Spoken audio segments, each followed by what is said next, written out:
Hi, welcome to Beginning Ukulele. We're going to go over the techniques that needs to be used and done in this course. I would say that this is probably the most important tutorial in the whole course.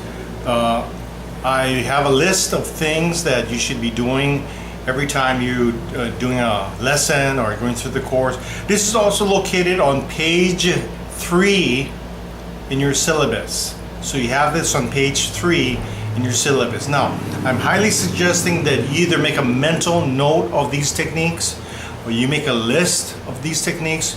So in other words, every time you're playing a song, every time you're doing a lesson, every time you're going through the course, you have this list right by you and you're asking yourself, am I doing these techniques? Have I done these techniques? And you should be doing every one of these techniques when going through the course.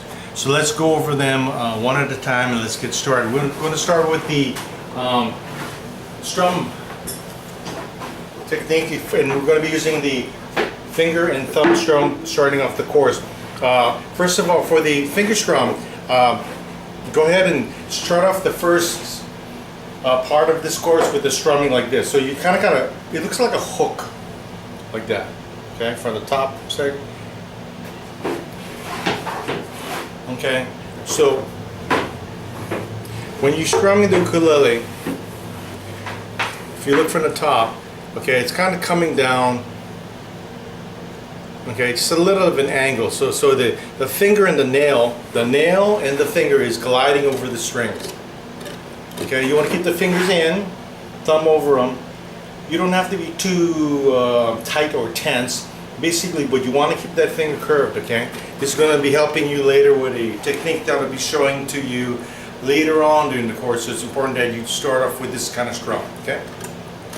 Once again, kind of like that.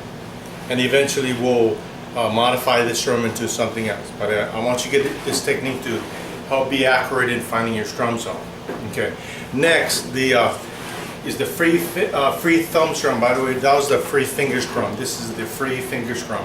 Next is the free thumb strum. And all it is, easy. It's just your thumb coming straight down. Thumb coming straight down. All covering all of the strings. Easy. Okay, free thumb strum. Okay. Now next on the agenda is the strum zone, or finding your strum zone. So what you want to do at this point is you want to find your strum zone within 3 frets, okay? So let's say from here to here, okay? So that's 3 frets. You can see 1, 2, 3. 3 frets. Now you pick your strum zone. We talked about how to hold the ukulele, so at this point you know how to hold ukulele. You're comfortable with what you're doing, so you want to find your strum zone within 3 frets.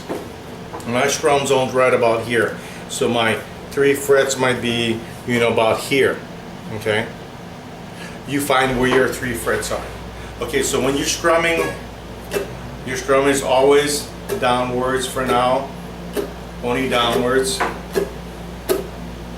You want to be within 3 strums. If it's more than, 3 frets. If it's more than 3 frets, your strum is too wide. You got to narrow it down. Now 3 frets is a pretty big margin to be accurate in, so it should not be a problem. But if it is, you need to slow down and find your 3 frets for your strum zone. Okay, next is the dampening strum exercise. Okay, the dampening strum exercise is basically you're going to hold the strings dead. It doesn't make any sound. Okay, you found your strum zone, and then you're just strumming. Okay, and you're just basically warming up. Okay, making sure you're holding it right, ukulele right. You got your strum zone. You got your strumming hand the way it should be, and just doing that for a few seconds. That's all it takes. Okay. Okay. Next is the chord cog exercise. This is probably the most important technique in the entire course. This technique is going to allow you to learn faster than the conventional style of learning music. And basically what it does is it allows you to physically and mentally put the information, the imagery of the chord straight into your brain so that you can learn the chord faster, make the chord faster, understand the chord, and minimize the amount of mistakes that you would make in formulating or making the chord. Okay, the chord Cog exercise, and we're going to go over that a little bit more. And that's one of the techniques that I talked about on my concept of applying psychology and music together to shorten the learning curve in general, and basically just saying to make you learn faster. Okay, next, always make sure you tap your foot. Okay, this is like your internal metronome. You want to be tapping your foot all the time. Every single time you're playing, you're tapping your foot. Okay, try not to think that you can get away with it and still, you know, do your exercises. This tapping your foot is like your internal metronome, your internal clock. It helps keep you in time, it helps keep you the music so that you don't speed up or you don't go too slow, keeps your music even. Once again, always tap your foot, okay? Next, preview the music before you play. Before you play, always preview the music, and that basically is just looking over the music before you play. You're basically looking at the music, looking for any problem spots, making sure that you're able to do all the chords, and then if you can't do all the chords, you take a few seconds out to just try the chord or the chord changes.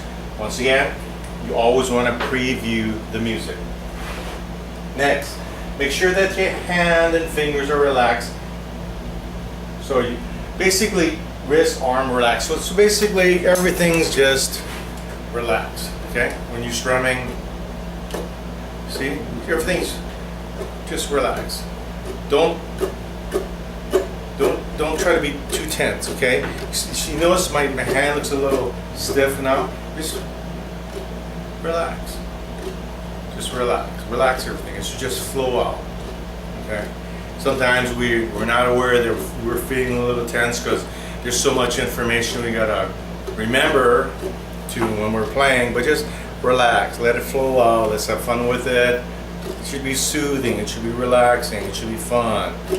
Okay, and finally, last one here is pause the tutorials, or you want to call it videos. In the lesson, you have tutorials and videos to follow. Now, what you can do, let's say you're doing a tutorial and you completed the tutorial and you want to go back. What you can do is you can just go back to where you need to learn again. So you don't have to go back to the very beginning unless you want to. Okay.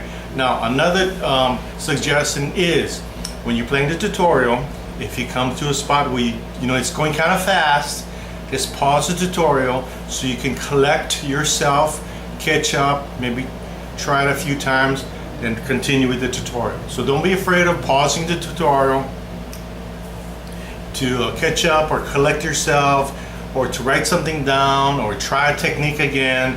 Then when you're ready, play the tutorial again.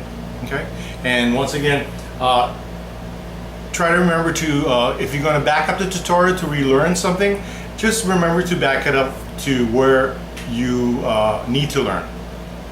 And you do not need to back it up to the beginning or the entire tutorial.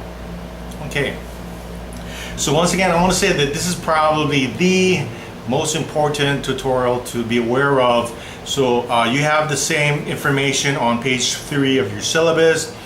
Please make a mental note of these techniques or write them down. Keep them handy whenever you play a song or practice an exercise or doing a lesson or taking a course. Whatever the case may be, keep them handy so that they become habitual, a habit that you're doing every single time. Then you can kind of disregard the list. Okay, so once you think you got it and you're ready to move on, we shall see you at the next lesson.